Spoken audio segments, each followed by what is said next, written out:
Hello everyone, my name is Charlene Pierre-Louis. This is my Teach 1 assignment for HAP 709.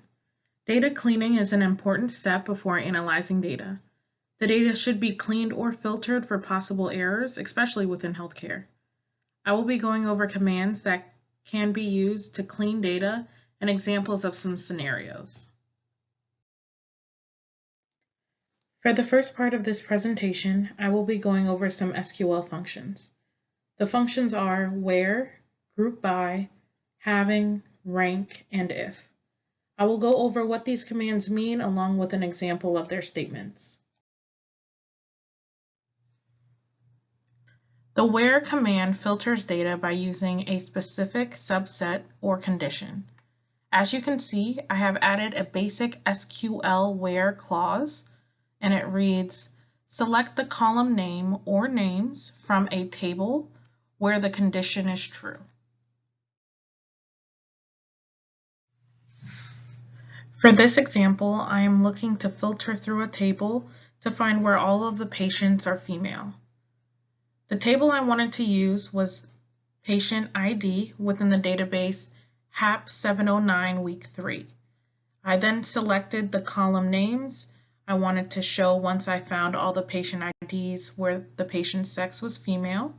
And on the screen on the right-hand side, you can find where I executed and all the data became available. The group by functions will group results together by a column name.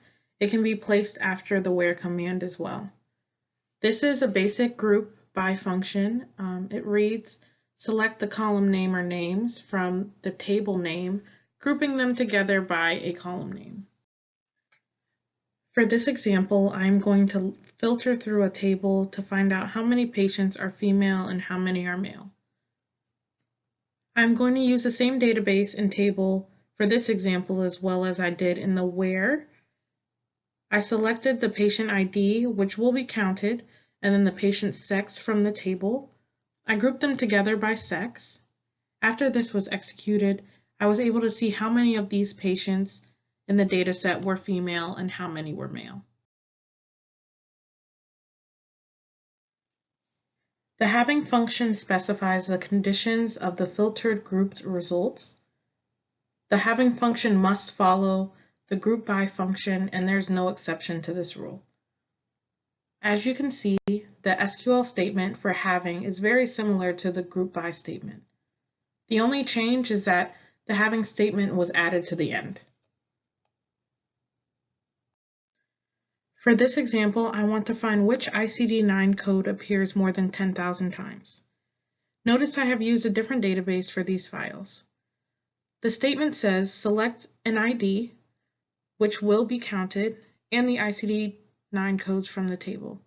Group them together by the diagnosis code and show only the ICD-9 codes that appear more than 10,000 times. The rank function ranks each row in a partition. There can be duplicate ranks if the column in the order by clause is the same. And below is the SQL statement.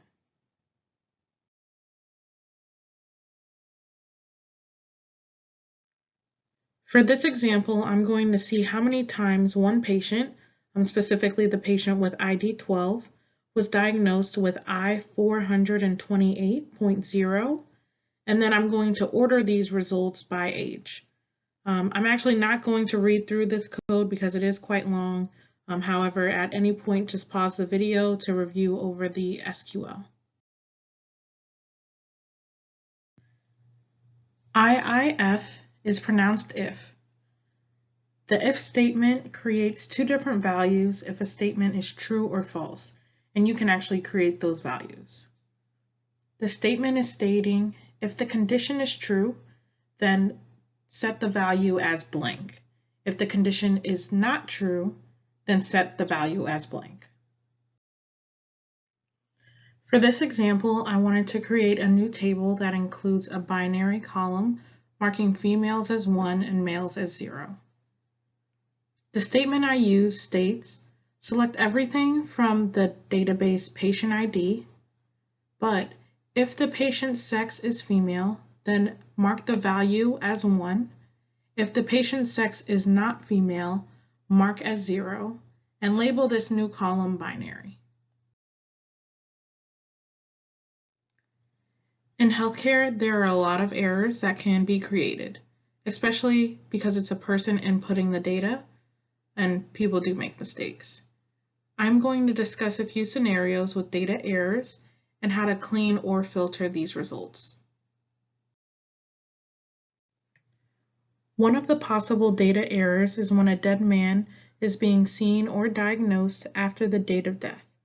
This is information that we would want to exclude before the data is analyzed. For this example, the where statement could be used. We could select everything from that table into a temporary table where the age at death is less than the age at diagnosis.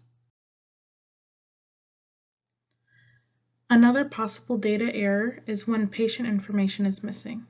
However, we are able to give meaning to this missing information.